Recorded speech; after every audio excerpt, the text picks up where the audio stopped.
Welcome to Forging Plowshares, a community dedicated to cultivating the peaceful kingdom of God. We hope this part of our ongoing conversation stimulates your mind and challenges your heart about what it means to be a follower of Jesus. Please stay tuned at the end of the podcast for a short message about our ministry. In this podcast, Jordan Danielwood covers two notions of evil. One, the typical privation theory, but then Maximus' notion of false incarnation, in which there is, in fact, a fleshing forth or a real-world existence of what God has not created. If you enjoy listening to Forging Plowshares, we hope that you will consider supporting us, that we are a donations-based ministry, depending upon the goodwill of those who listen to us. You can follow us on social media, subscribe to Walking Truths, or subscribe to the podcast, Forging Plowshares. You might consider taking a class. Our next class is with Michael Harden on the work of Rene Girard, beginning in October. So hope you enjoy this podcast with Jordan Danielwood. So as a result of Ambiguum 7, what we've got is motion is necessary. There was no primordial with unmediated unity. It has to come through the dynamism of process and life and interpersonal struggle and ascetic, all this stuff, right? And simultaneously, God is incarnating in you, and this is sort of the dynamism of creation. And yes, it is to achieve an identity that the origin of the story only hinted at, but mischaracterized as purely natural.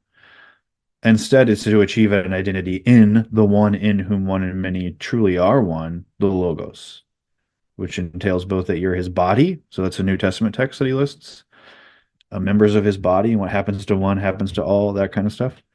If one suffers, all suffer, right? These texts in Corinthians.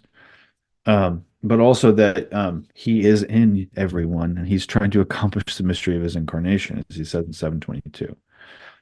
Okay, that's fine. The big question, though, the one that you should immediately think of, and that was posed to me over and over again when I was first reading Maximus, what about the fact that seemingly nothing has, or very few things have achieved this grand vision? And in fact, when you look around, the world seems more or less fallen, or devastated, or riven in its very fabric, right? By sin, by death, all these things. And this text that I had you read, the second text for this week, is, I think, probably one of Maximus's most direct treatments of evil, the fall, the origin of evil, and so forth. And so I thought it's useful to bring this up because everything doesn't look like this wonderful, effortless, sublime incarnation of God into all things, beautifying all things with the divine glory, right?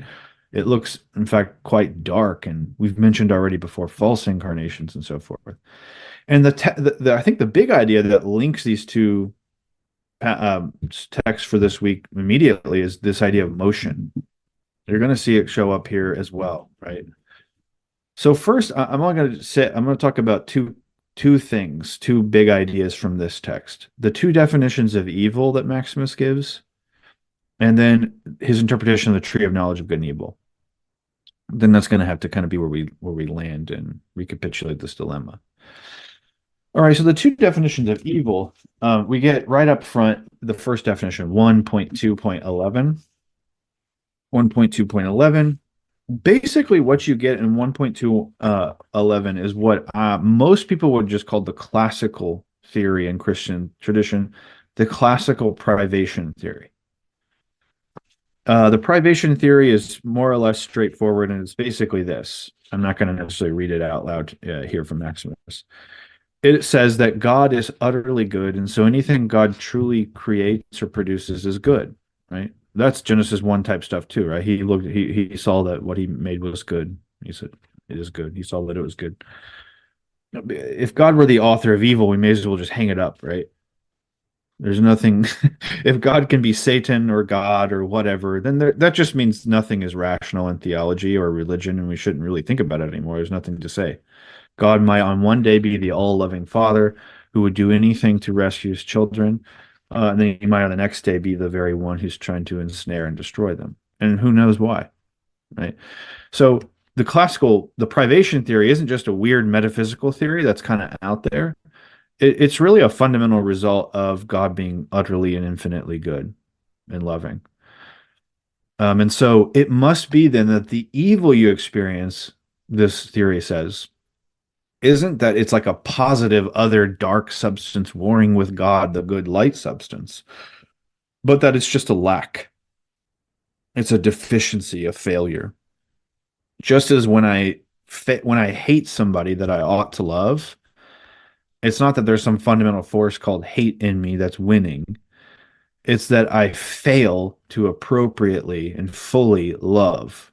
And if I fail miserably enough, it just basically looks like neglect, indifference, or maybe even hatred, antagonism, and hostility, or what Maximus will call in that letter we'll read at the end, tyranny. Um, Now, it does get a little more complicated though than this, and this goes to the second definition of evil.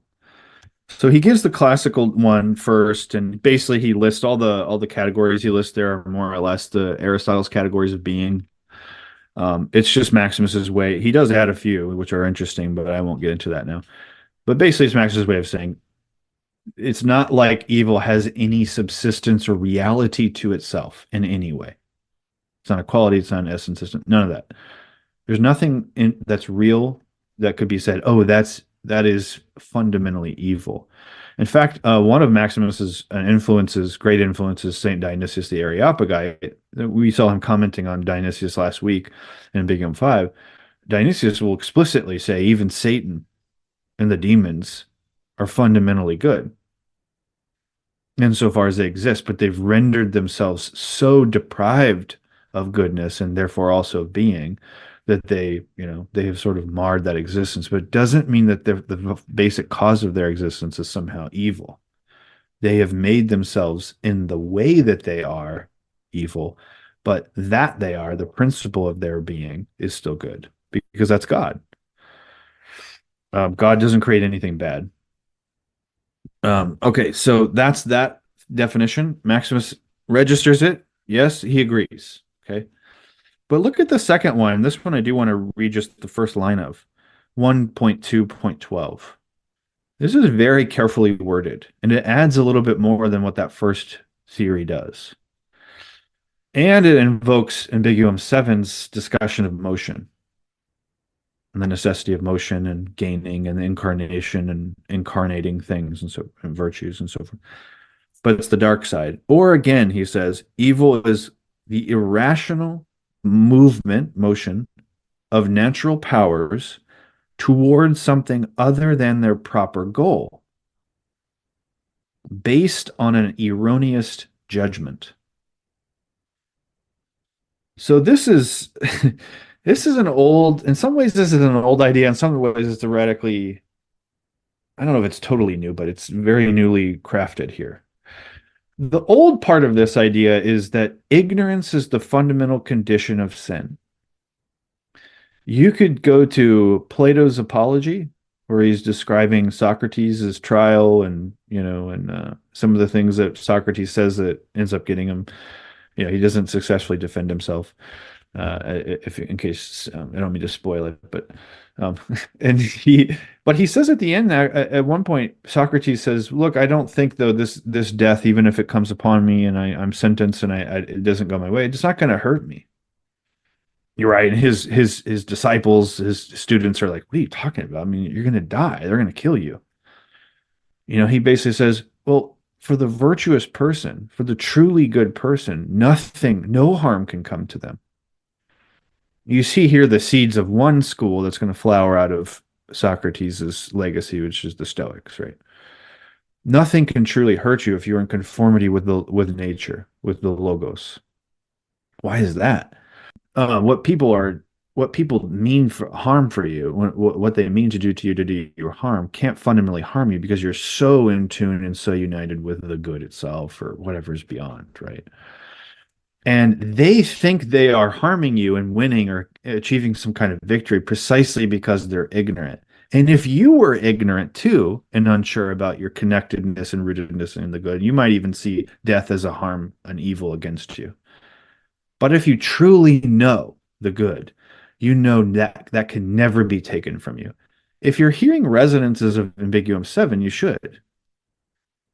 The beautiful itself is sufficient. It in and of itself, there's no other thing that could take you, or heck, we could just go to the Corinthians, right? I'm convinced that, the love of God, like nothing can separate us from the love of God in Christ. So there is this old idea, Christian and non-Christian, that ignorance has to be the fundamental condition for vice, for whether you are incurring or whether you are doing evil or even suffering evil or suffering something as evil or whatever. That ignorance is the fundamental condition for that, precisely because if you fully and perfectly knew the truth, if you fully and perfectly knew God, it would be nothing but bliss for you. Right? So there's a moral dimension because it means you can kind of go through anything and it shouldn't affect you. But there's also this more fundamental, like metaphysical, spiritual dimension that if you are not yet fully and completely happy, it's because you don't yet fully know the good. You don't fully know God or whatever.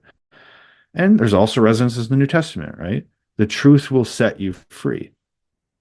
The reason why the truth sets you free is because if you fully and perfectly see the truth, to see the truth and to know the truth is to love the truth and to desire the truth all in one. Otherwise, again, God's not really what you ultimately desire, and therefore God isn't really the author of your desire and the one who can fulfill it infinitely, satisfy you infinitely. So if you're not yet satisfied, it's partly because you don't yet know God completely. You see how that works? So it's based on an erroneous judgment. Evil is the irrational movement or motion of the natural powers towards something other than the proper goal. That's God. So it's an erroneous movement because of a fundamental erroneous judgment. So the role he'll go on to say elsewhere in this text, as you read, right? Ignorance is the mother of vice, the mother of evil. All right, but look at this other parts of this definition. Evil is the irrational, that's the wrong, misapprehended motion of the natural power. So you're using this good that's given to you, but you are moving in an erroneous judgment. But remember, motion means incarnation.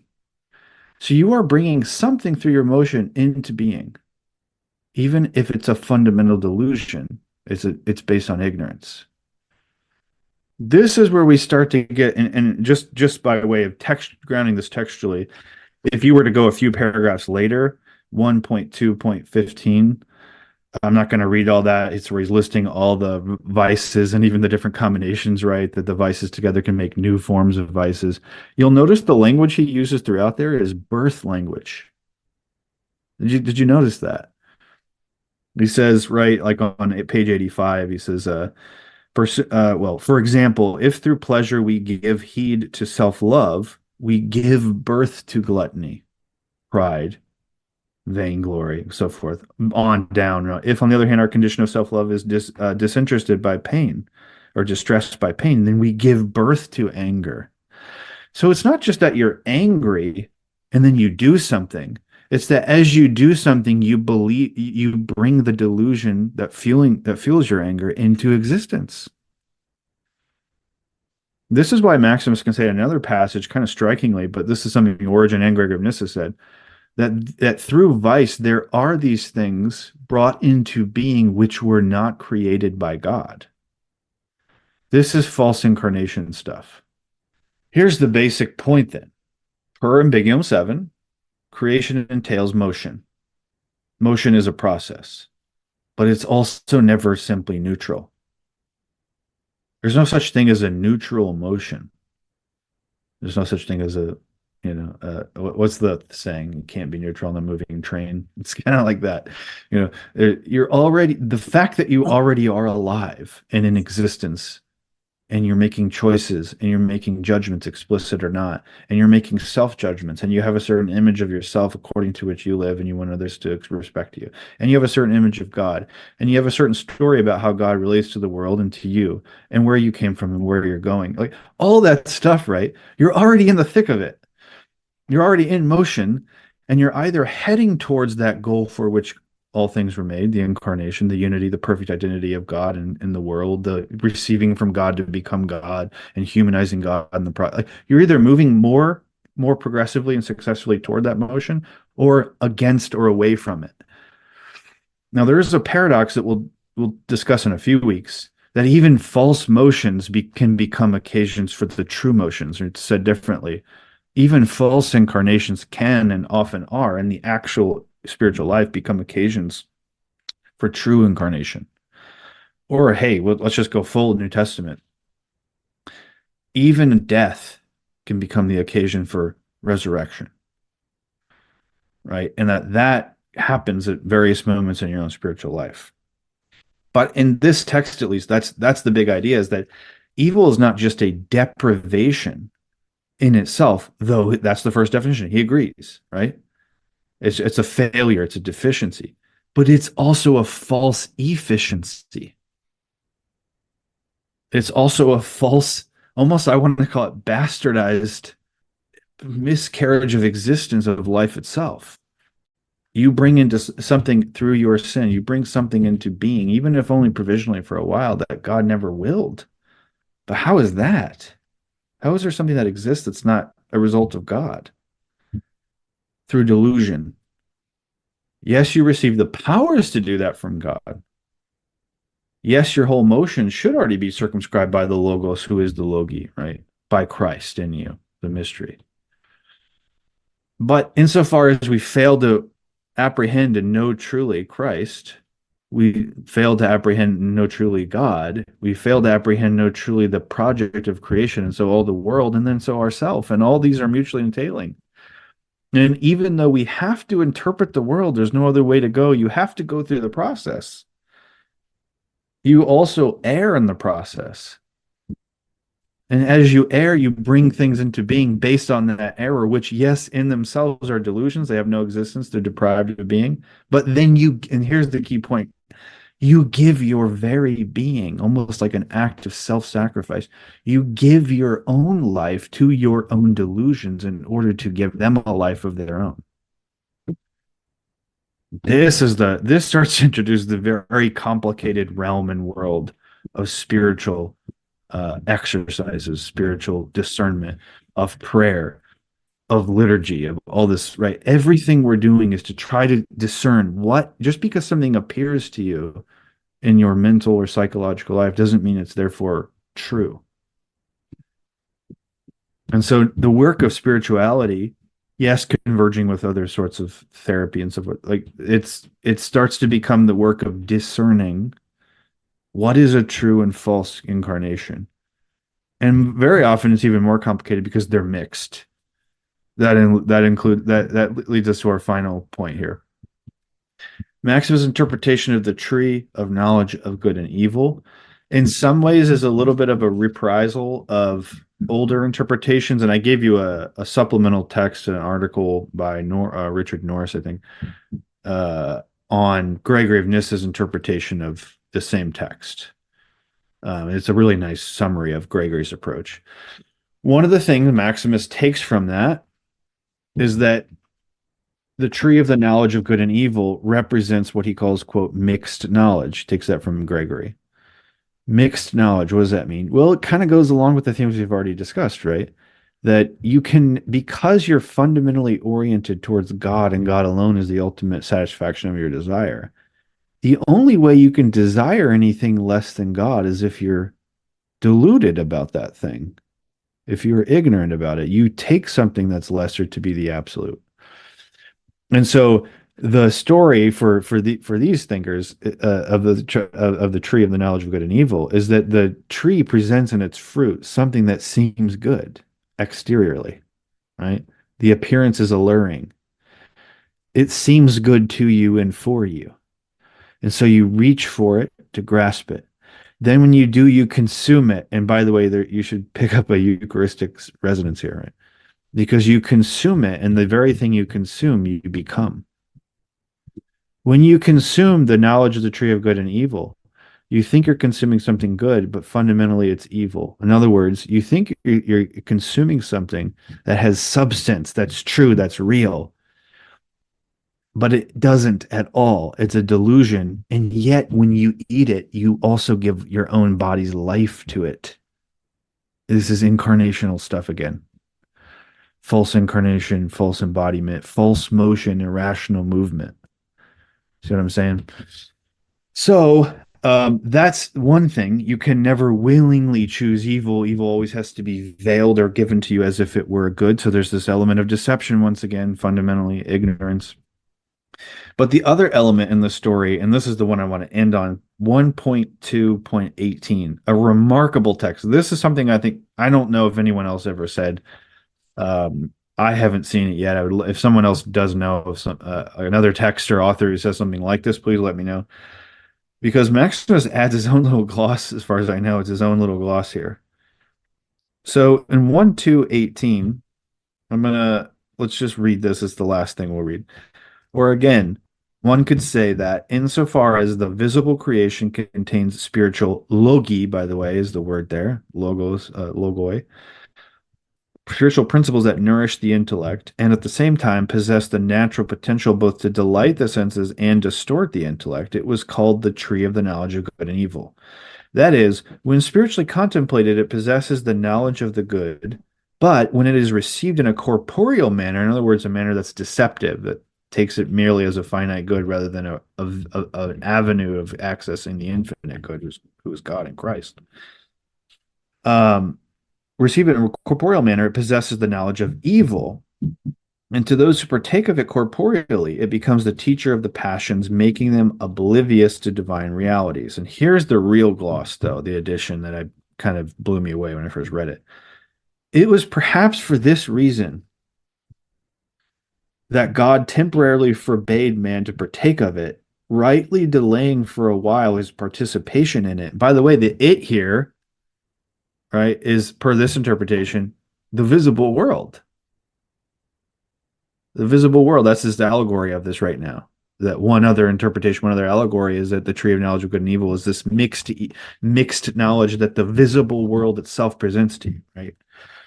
So he says that maybe he forbade partaking of this for a while, so that through he temporarily forbade man to partake of it, the visible world, rightly delaying for a while his participation in it, so that through participation in grace, man might first know the cause of his own being, and afterwards, by partaking of grace, add impassibility and immutability to the immortality given to him by grace. Having in this way already become God through divinization, that's the goal.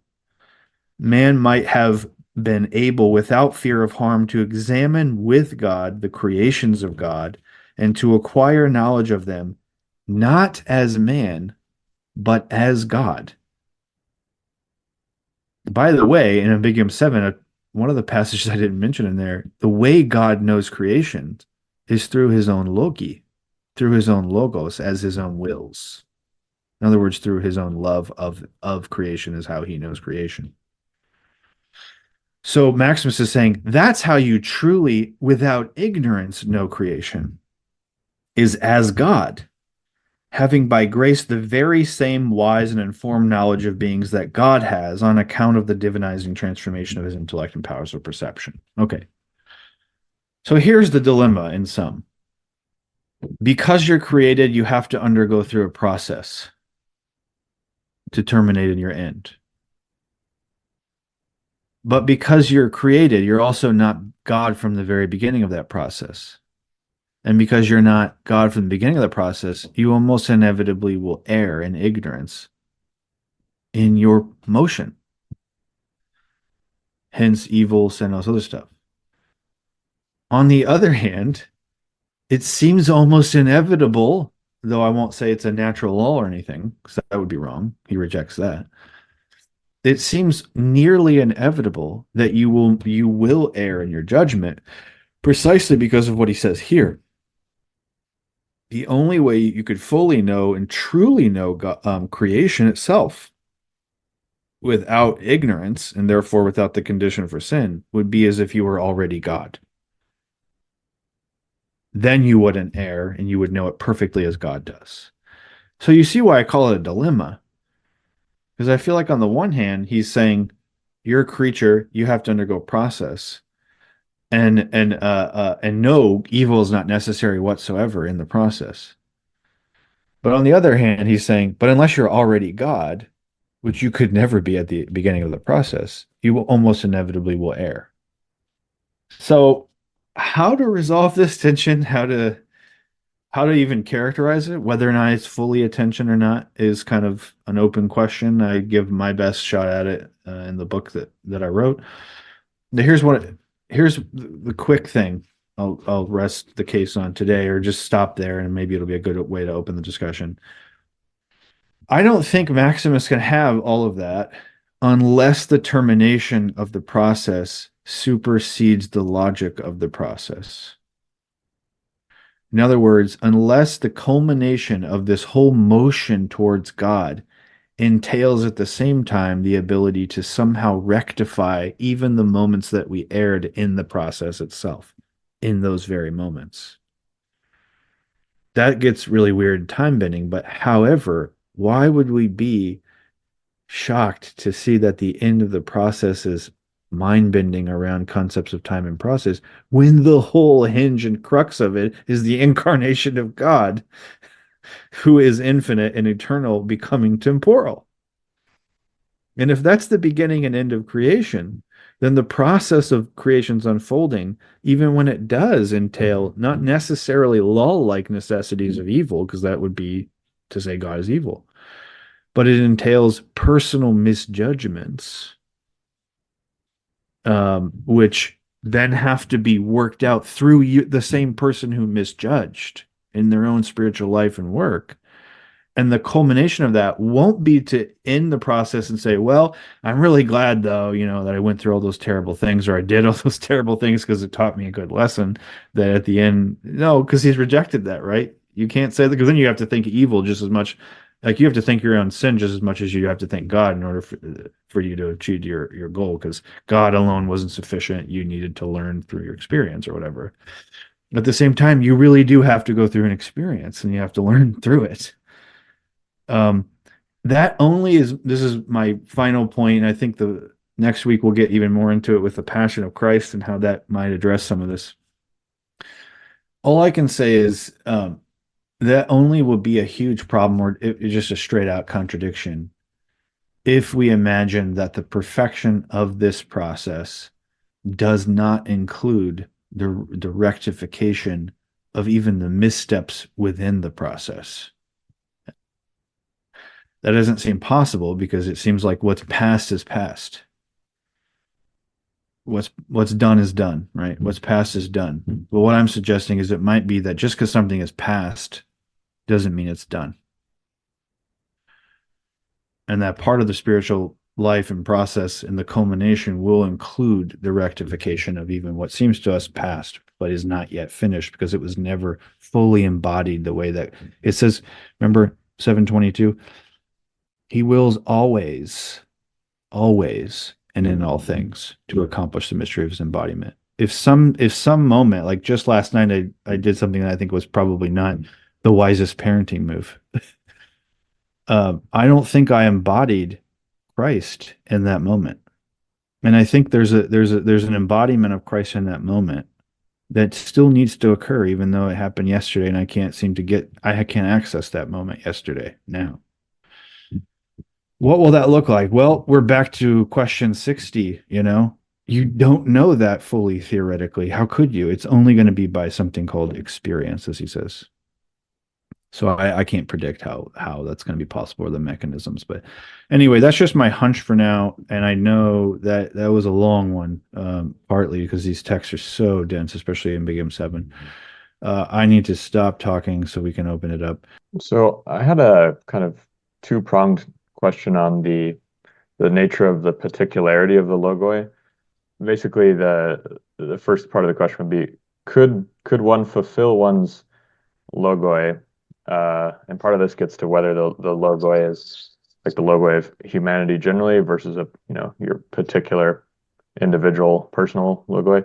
Could one fulfill one's logoi and become a portion of God, as Maximus says, if one lives a virtuous and rational life, even while sort of like missing out say on your vocation, like the classical, say unmarried versus monastic life, etc., for example.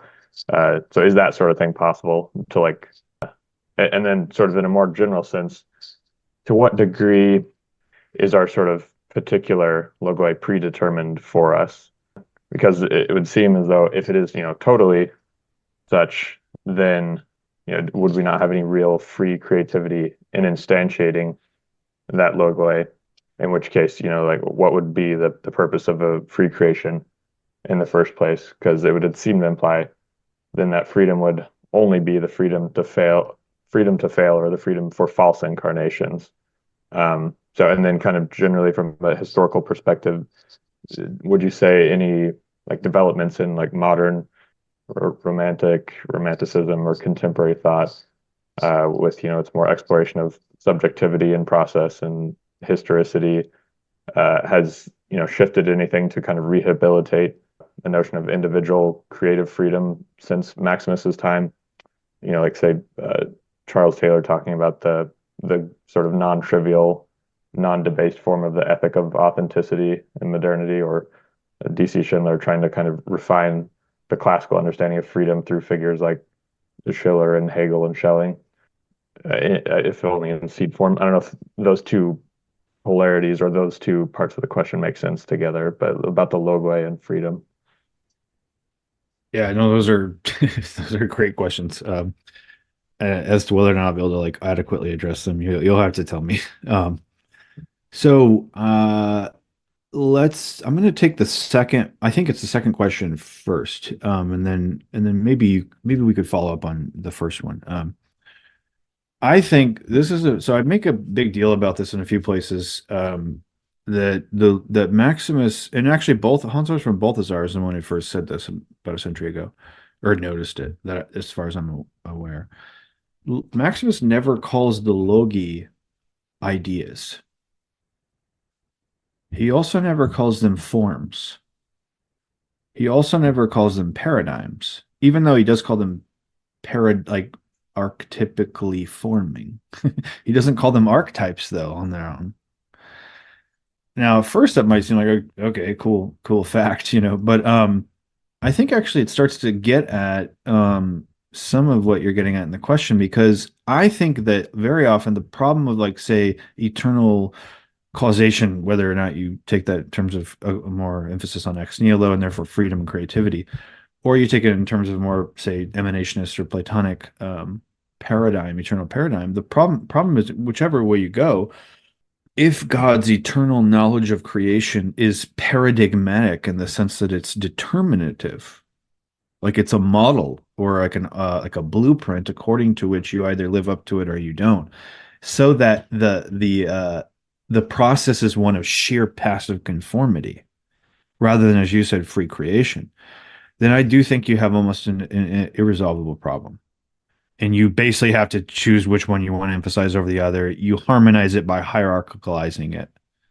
And you'll be like, well, either I'm going to emphasize divine sovereignty and prerogative as the eternal creator. And yeah, you really are just conforming. And he's imprinting, he's got the archetypes in his mind or whatever, his eternal divine intellect. He wants to bring them into being in this finite visible world. And so, and then depending on which thinker or whatever you're talking about, that more or less gets achieved over the course of creation's process.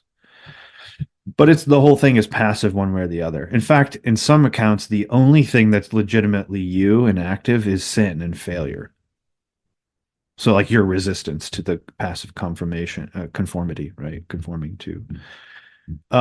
Or you do that, that's one side, or you take up the kind of existentialist cause and the cause of creativity and the cause of self, like subjectivity. I think this is, broadly speaking, the more modern preference. It's also, by the way, why I think in, like, say, Orthodox and Catholic traditions, the defense or explanation of hell is more or less a free will theodicy, according to C.S. Lewis's type way of thinking of it, precisely because it's like, no, we want to reemphasize the kind of depths of freedom and creativity of the person, him or herself.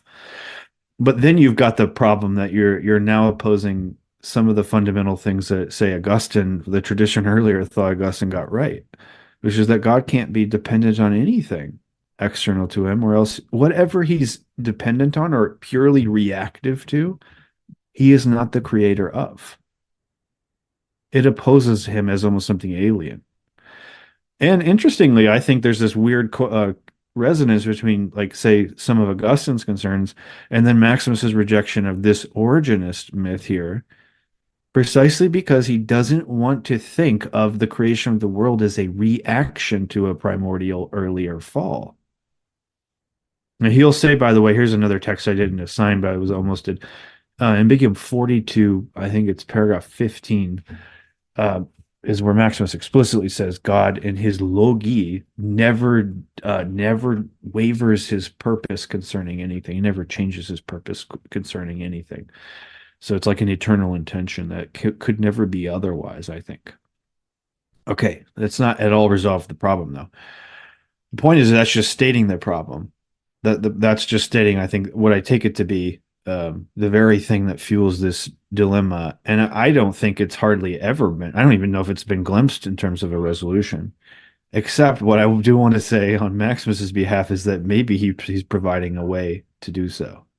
The fact that he does not call logi any of those things that would create the problem of determination, predetermination in that crude sense, that strict imposition type sense, does start to give grounds, I think, for two things at once that seemingly usually people think don't go together, or you have to choose one or the other. On the one hand, God's knowledge of creation is precisely through his logi, which Maximus does call, after Dionysius, his wills. And he explicitly correlates that with his love. Which is interesting, again, just to prove my point exegetically in terms of Maximus's emphasis. Dionysius in that exact same passage also calls them paradigms, but Maximus never quotes it, that part. He cuts it off. And he does that twice. It's not even just like one time.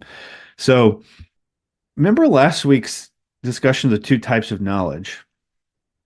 One was through reasoning, discursive, theoretical concepts. The other one, as he says, by experience. Here's the question. If God's eternal knowledge of creation is exactly that knowledge, which type is it? I think for Maximus, it's more the latter. It's God's experience of creation is simultaneously the act of his creation. Now, the problem people would have that was almost like existentializing God. And now what are we? Are we doing open theism? Are we doing, is it like now unsure? Well, that's the other thing I want to bring in that I think Maximus can hold together without losing. There's something formally correct about the idea, whether it's an Augustine or whoever, that the end of all things can't be beyond God's control or ken or knowledge, or like somehow he doesn't have the wisdom basically to know how it's all going to resolve actually. That seems to put him within time, as if he's sort of waiting to see, just like you are, but maybe he's just got a better vantage. But also B, it seems to mean that the end itself is not subject to God's creative will. And so maybe the ultimate end could be something like a mixed product that he himself didn't fully create. That seems problematic. So I think what Maximus's thought leads to, and you get even a little farther, and someone like Ariugena kind of develops this in a certain way, is that because creation is not simply the result of God willing what he knows eternally in his mind, but is his own ecstasy for creation. There's something like a divine experience of the very thing. Look, it's that first week, right? He became the very thing for which he longed. And something's coming to be it's coming to be as him wanting to become it. And him wanting to become it is this process. Yes, it's a process, but it's a process of love and reciprocity of perichoresis. And so what I want to suggest is that ultimately God's knowledge of creation is his knowledge of creation as it will and truly be, but also as it all how do I say this, as it God's knowledge of creation simultaneously incorporates all the good that creation itself contributes to its final end, and that's somehow simultaneous. God simultaneously knows only in everything that is genuinely creatively contributed by the creation, but also knows that very contribution as somehow God's as well. so that it's not as if you have to posit a creation outside of God in order to make it free enough to contribute something, nor that you have to sort of collapse that creation into God in order to make it genuinely of God and not, but you have to sacrifice the freedom. Instead, it simply is the paradox of the beautiful exchange at the heart of the incarnation, which is that it's both at once. So there's no sense that things might slip away from God in the end, just because it's God's experience of creation which creates at all. Because his experience of creation is his experience of himself as the very creation that he experiences. The creator becomes the creature, and yet it remains creator. That would be the logic. Again, how exactly that all goes, or like whether or not that can be held together in a totally theoretically satisfactory way, I don't know. But I think those are some of the grounds within Maximus is to both affirm creativity almost to the level of like Nikolai Berdyaev does, but also that the creativity doesn't have to stand over and against God as a sort of pit of unknown potentiality that might come forth in whatever way, and he's waiting to see. He already is. He becomes the very depths of the creativity that we ourselves contribute. The logos becomes the logi, but in his person, not just in some kind of law-like impersonal structure, paradigmatic, determinate idea way. So that's my more like quote unquote existentialist, but still within the ambit of the classical intuitions, the formal intuitions. I just think those have to be distinguished. That's my like plea constantly is these formal intuitions that say make up classical theism are not wrong. And they actually do capture something that's essential. But they are not the full story. And what is typically taken up against classical theism does also preserve a certain kind of truth that is just as essential. And I think the real task is to figure out how to hold these together in a way that isn't just simply positing, an absurdity or positing a contradiction and saying somehow it works. But I also think the only way that happens is through seeing creation as incarnation. And everything that entails, right? The logic of the Trinity, has the distinction of the persons, all of that. I mean, I think there's no other way to do it in a set. Like you couldn't do it in a one mini paradigm.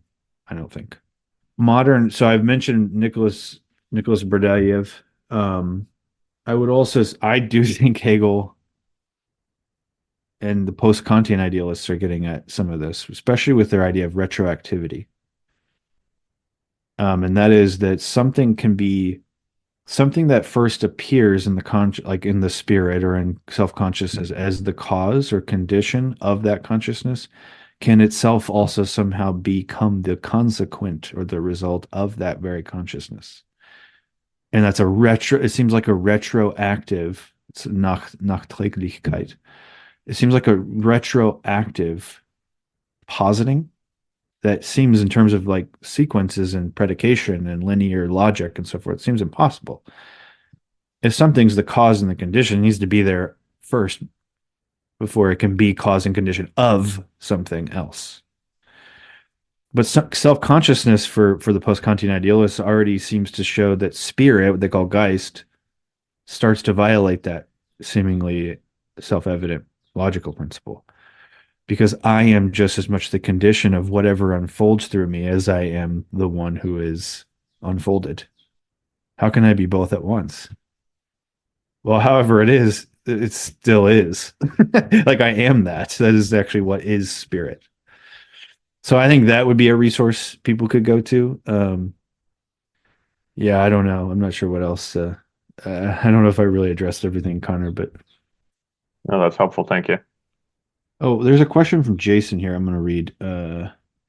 He says, how does the idea of the Logos himself as a synthesis of the one and many fit into the concept of non-dualism, if it does at all? Does Maximus have anything to say in dialogue with Zen and Vedanta traditions that articulate a vision of non-dualism as opposed to dualism? I think so, yeah. Mm-hmm. I don't think I'm uniquely qualified to do that, but I would want to see. I am helping. I'm contributing. I don't know the status, but There's somebody who's about to write a dissertation, I know, on comparing Maximus and Mencius from the early Chinese philosophy.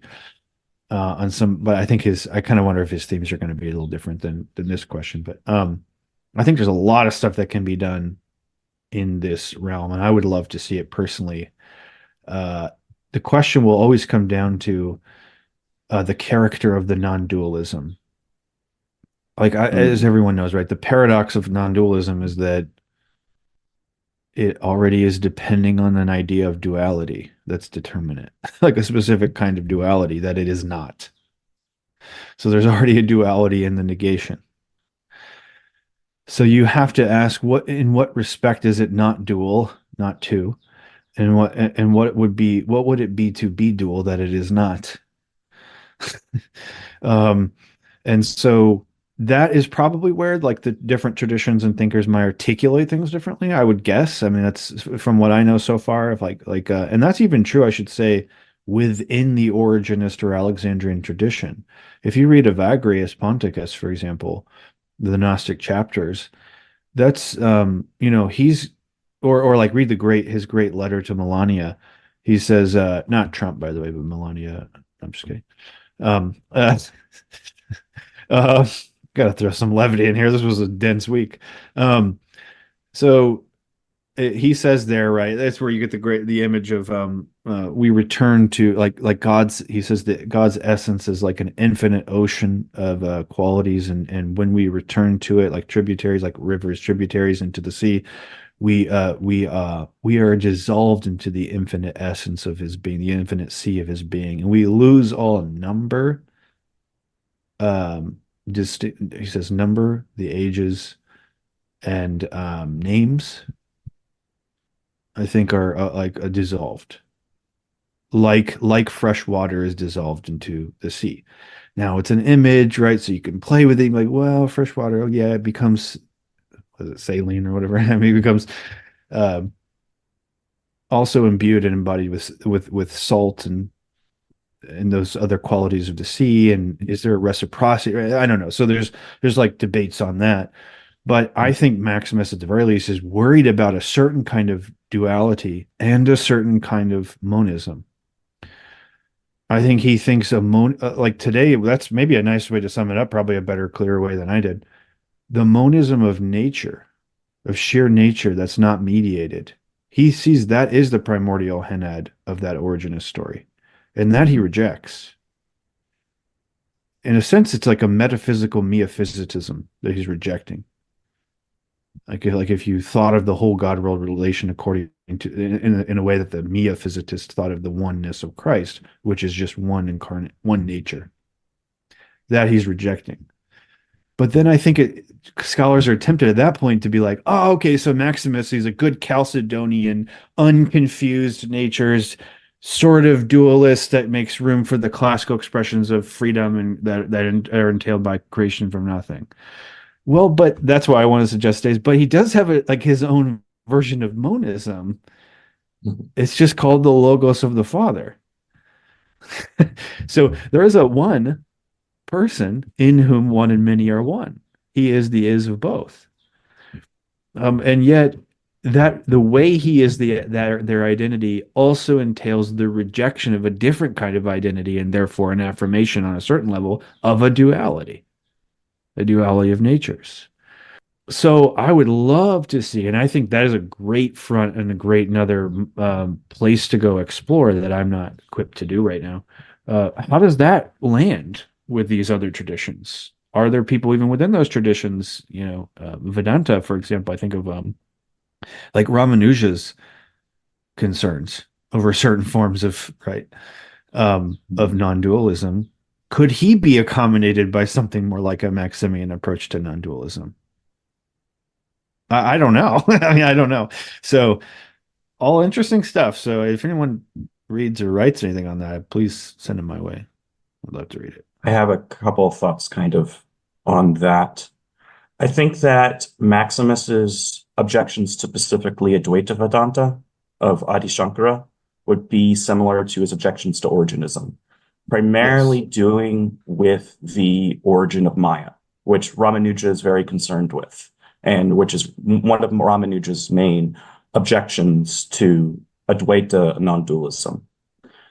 What you hear a lot from people like the Vivekananda people and Vedanta centers throughout the US is the reason that Maya exists, ignorance, pain, phenomenal reality exists, is because that is the Atman and Brahman at play, both in terms of playing a game. A very common metaphor is like when you get wrapped up into a movie and you're watching a movie, and now you're scared of a horror movie, you're scared of the pain that's happening to someone, and you're misidentifying. It's an error.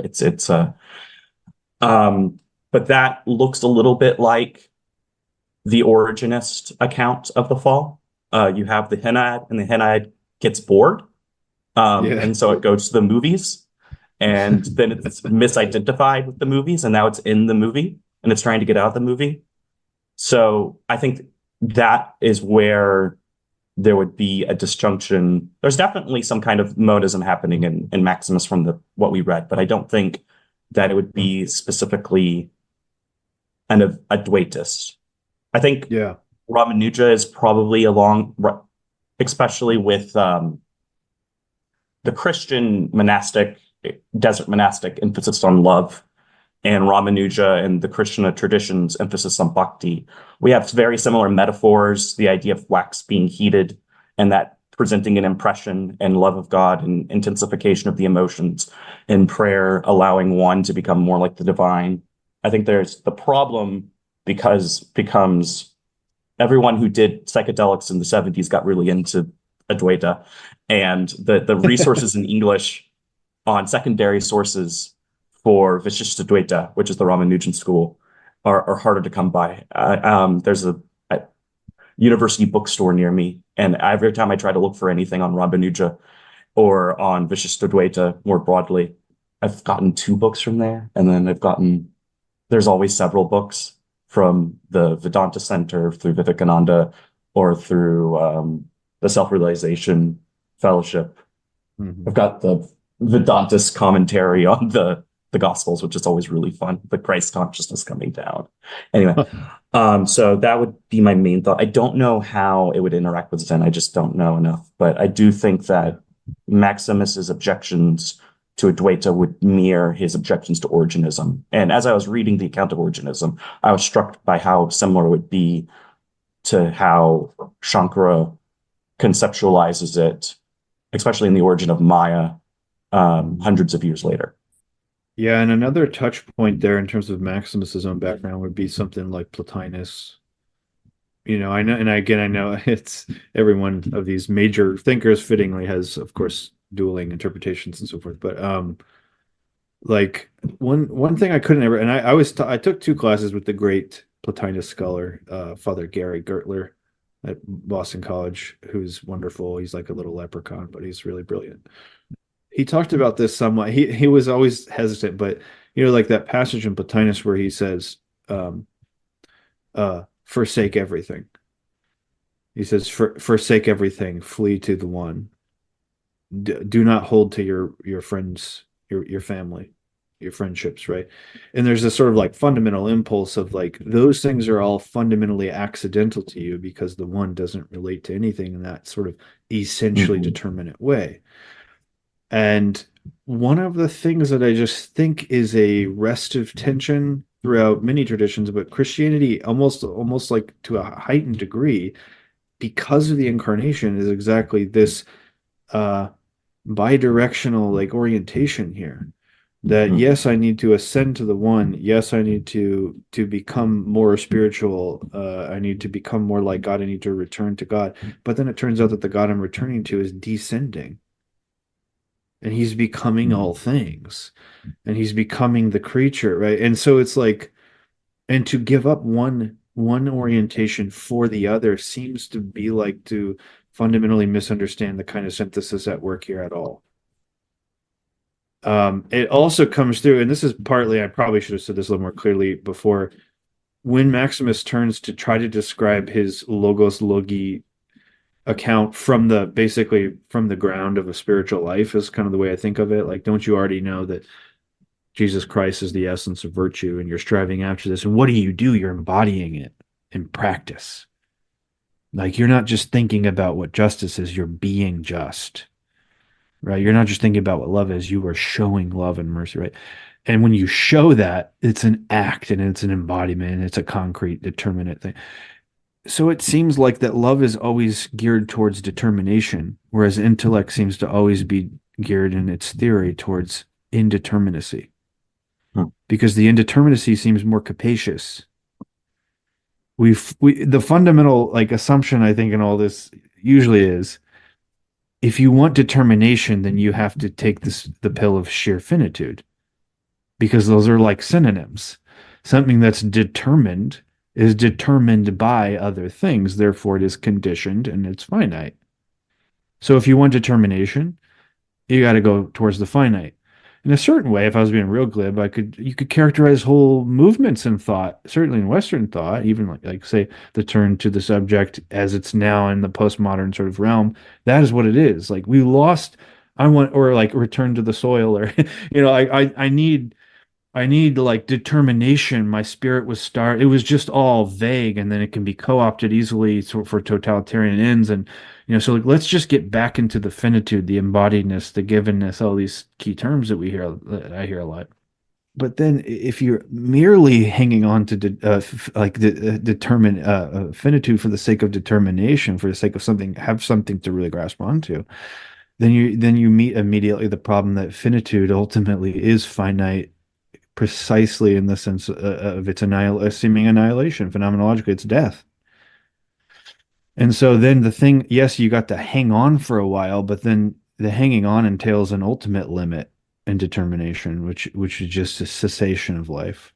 So that's the thing I always want to say, is that actually I don't actually buy simply the classical account that what we desire fundamentally when we desire is the good itself. I know that's like a kind of common thing. I think we at least desire that. But really what we're desiring is the good in all goods. And that we're not ever really desiring just one or the other, or if we are, it's out of ignorance. It's a sort of a distortion of the thing. What I want is that I want the infinite good to be infinitely determinate. And therefore I want infinitely things that seem to be merely determinate, creation, finitude, to be divinized. I want them to be made absolute. And it's kind of one and the same desire. This is someone else said last week, right, or a few weeks ago, the T.S. Eliot line. I found that always what I was desiring is simply this, Incarnation.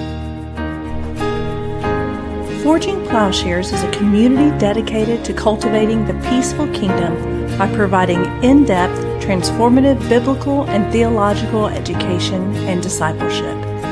If you have found this podcast valuable, please remember to share on social media.